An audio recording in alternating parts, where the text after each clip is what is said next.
ဒါတော့ငခုကြော်ပေါက်တယ်ဗျာငခုကြော်ပြီးပြန်ချက်မှာပါငခုကြော်ချက်ပေါ့နော်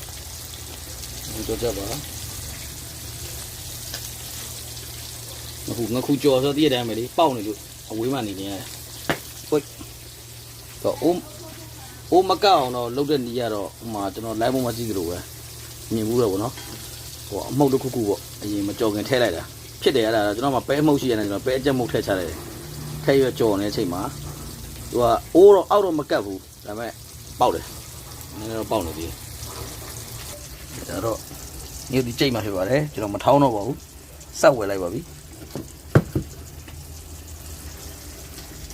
တော့နည်းလူပြီးဆိုရင်ထည့်ပါမယ်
တက်ပြီးဆိုတော့ရေးထည့်ရမယ်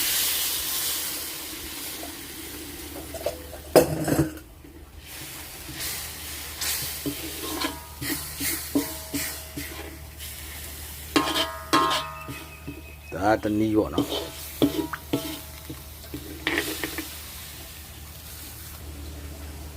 မကြီးနေထည့်ပါမယ်